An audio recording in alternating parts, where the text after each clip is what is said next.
হরে কৃষ্ণ। আজকে শ্রীমান নিত্যানন্দ মহাপ্রভু সম্পর্কে কিছু গুণমহিমা বর্ণনা করব। শ্রীমান নিত্যানন্দ মহাপ্রভু হচ্ছেন সবচেয়ে পতিত পাবন অবতার। গৌরাঙ্গের চেয়েও যদি কেউ দয়ালু হয়ে থাকে এই জগতে তিনি হচ্ছেন আমাদের নিতাই চাঁদ। তো নিতাই চাঁদ হচ্ছেন গৌরাঙ্গের চেয়েও বেশি কৃপাময়। কেন? কারণ জগাই মাধায় লীলাতে আমরা দেখতে পাই যে যখন তিনি জগাই মাধায় তার কপালে কলসির কানা ভেঙেছিল, মেরেছিল কে কলসির কানাটা মাধায়। সো গৌরাঙ্গ মহাপ্রভু অত্যন্ত রেগে গেছিলেন এবং সুদর্শন চক্রকে আহ্বান করেছিলেন, সুদর্শন সুদর্শন বলে। কিন্তু নিতাই চাঁদ তাদেরকে ক্ষমা করে দেওয়ার জন্য অনুরোধ করেছিলেন। কারণ কি? এর কারণ হচ্ছে মহাপ্রভু সকলের প্রতি কৃপা করেন না, মহাপ্রভুও কৃপার ভাগ রয়েছে। যে ভক্তের প্রতি সমর্পিত থাকে তাকে মহাপ্রভু দয়া করে। কিন্তু নিতাই চাঁদের কৃপা হচ্ছে আনলিমিটেড।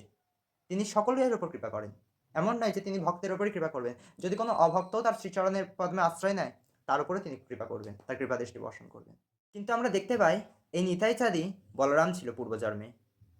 তখন বলরাম অত্যন্ত রাগী ছিলেন সকলের ওপর।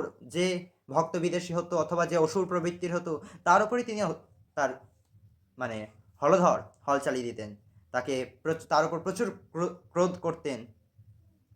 কিন্তু সেই বলরাম যখন নিতাই হলেন তখন গৌরাঙ্গের চেয়েও বেশি কৃপা তার উপর চলে আসলো, তার মধ্যে চলে আসলো।